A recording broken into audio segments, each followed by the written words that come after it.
और सम्मानित मंच और मेरे साथ यहाँ बैठे अलग अलग प्रदेशों से आए मेरे किसान भाई, क्योंकि बातें बहुत हुई और आगे इन चीजों को हमने लेकर चलना है कि देश कहाँ पर है। इन सारी बातों से जो अब तक सामने आई उसमें कुछ चीजें ऐसी आई कि कुछ लोगों के द्वारा देश हित में होकर कुछ ऐसी बातें की जाती है, शायद उनका कोई निजी स्वार्थ हो उसमें, लेकिन निजी स्वार्थों के सामने अगर आप ऐसी बातें देश के सामने करेंगे तो आपके पास एक दम का लगता है गद्दारी का। और मुझे लगता है कि ऐसा कोई भी बात हमारे देश के समय, देश के साथ इस समय जब युद्ध जैसी स्थिति हो उस समय कोई ऐसी बात करके और कोई उसका फायदा लेना चाहता है तो मुझे लगता है कि ये बहुत बड़ा निंदनीय उसका काम है और इस काम की ज्यादा से ज्यादा निंदा की जानी चाहिए। क्योंकि पानी जो है वो हमारा जीवन है। पवन गुरु पानी पिता माता धरत मात, ये हमारे गुरु नानक देव जी ने आज से 500 वर्ष पूर्व कह दिया था। तो जितना महत्व पानी को, हवा को, वृक्षों को, माता धरती को गुरु महाराज ने दे दिया, मुझे लगता है उसकी समझ आज हम लोगों को आ रही है कि किस तरह से पानी, किस तरह से वायु, क्योंकि वो भी आज प्रदूषित हो रही है, किस तरह से हमारी धरती माता जो आज नीचे जमीन पर पानी नहीं उसके रह रहा है, ये सारी परिस्थितियां आज के समय में बनी है। चाहे उसके लिए अगर आप पंजाब को देखें तो पंजाब का मतलब 5 दरियाओं से 5 पानी आप जो है वो फारसी का है और 5 पानी, लेकिन वो आज ढाई भी नहीं ना बचे। अगर रावी निकलती है तो मुझे लगता है कि वो गुरदासपुर आते पाकिस्तान चली जाती है। अगर उसके बाद ब्यास और सतलज है, ये दोनों जो है एकत्र होते होते हरिकेट से पंजाब में फिर पाकिस्तान में एंटर कर जाते हैं। तो हमारा हिस्सा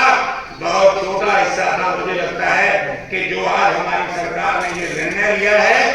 वो एक ऐतिहासिक निर्णय है, क्योंकि हमारा पानी जो है वो आप यूज भी करो हमारे हिस्से का, हमारा हिस्सा भी आप खाएं और हमें आगे भी दिखाएं। और लोग हमारे देश के जो पर्यटन के रूप में वहां जाएं और उनकी भी आप हत्या कर दें। आए दिन हमारी आर्मी पर अटैक करें, आए दिन हमारे देश पर अटैक करें, बॉर्डर पर अटैक करके हमारे निर्दोषों की हत्या करें। तो मुझे लगता है सरकार द्वारा कहा गया ये वक्तव्य है कि पानी और खून साथ साथ नहीं बह सकते, ये बात कहीं ना कहीं 100% सही है। और मैं उम्मीद करता हूं कि हमारे देश का हर व्यक्ति, हर किसान इस सरकार के फैसले के साथ होगा। और अगर हम अपनी बात करें तो हमारा भारतीय किसान राजनीतिक का पूरा दल, पूरे किसान सरकार के इस ऐतिहासिक फैसले में बिल्कुल ध्यान खड़े हैं। जिस प्रकार अभी हमारे पंजाब के किसान भाई ने, हमारे नेता ने कहा कि हमें पानी की बूंद की जरूरत है और जो भी आपको सुविधाएं वहां जरूरत होंगी वो आपको मिलेंगी। और ये बात अगर पंजाब का कोई व्यक्ति कहता है तो मुझे लगता है उसकी बात में 100% वजन होता है। जब कहीं से बांध टूट जाता है, जब सतलज का तटबंध टूट जाता है तो वो सरकार को देखता नहीं, वो पहले अपने ट्रैक्टर, अपना डीजल, अपना खर्च करके वो तटबंध भी बांध लेता है, वो बाढ़ भी रोक लेता है। तो मुझे लगता है कि अगर सरकार इनको याद करेगी तो वो जो पानी जो हमारे हिस्से का उधर जा रहा है उसको रोककर हमारे देश की सिंचाई के लिए, खास करके इन 3 प्रदेशों के लिए जहां पर पानी का जलस्तर बहुत नीचे चला गया है, उसके यूज के लिए अगर इस्तेमाल किया जाता है तो पंजाब का हर वो व्यक्ति, पंजाबी जो हमारे देश के बॉर्डर पर सुरक्षा के लिए अपनी तन मन धन से खड़ा रहता है। जिस प्रकार पिछले 4 युद्धों में पाकिस्तान हारा है और पंजाब में, क्योंकि एक बार वाकई आपको सुना होगा, एक मिलिट्री में किसी से मेरी बात हुई, उन्होंने कहा कि हमें लड़ाई करानी है, जंग करानी है पाकिस्तान से, तो पंजाब के बॉर्डर पर लगा देना, क्योंकि ना रस की भूख होती है ना रोटी की भूख पड़ती है। इतना पंजाबी लोग हमारी मदद करते हैं, पीछे से इतनी सपोर्ट पहुंचाते हैं कि हमें वहां पर आप जितना मर्जी लड़ाएं, अगर लड़ाए तो पंजाब के बॉर्डर पर लड़ाएं। तो पंजाबी जो है वो हमेशा से पश्चिम से आने वाले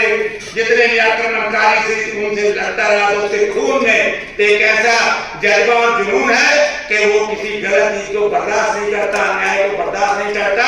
जब भी कहीं अन्याय किसी के साथ भी होता है तो वहां खड़ा होता है। मुझे लगता है कि जब अपने साथ अन्याय हो रहा है, आज हमारी जमीनों के पानी नीचे चले गए हैं, आज धान बोने के लिए हमें 400 फुट 300 फुट नीचे जाना पड़ रहा है, रेड एरिया हो गया है, पानी जमीन में नहीं पानी को हमारे इन प्रदेशों में दिया जाएगा, पंजाब के साथ और पंजाब के साथ पड़ोसी राज्यों में दिया जाएगा। भले से उसमें समय लगेगा, क्योंकि ये एक दिन की काम नहीं है, एक लंबी प्रक्रिया भी होगी। तो मुझे लगता है कि इस सारी प्रक्रिया में जो है पूरा देश का किसान आपके साथ खड़ा है और आपका धन्यवाद करता है कि आपने एक इतना बड़ा फैसला लिया। और मैं अपनी तरफ से धन्यवाद करता हूँ हमारे खास करके मंत्री जी, क्योंकि हम लोग मंत्रियों से मिलते रहते हैं अक्सर। हमारे उत्तराखंड में छोटा सा मंत्री होता है तो उसका इतना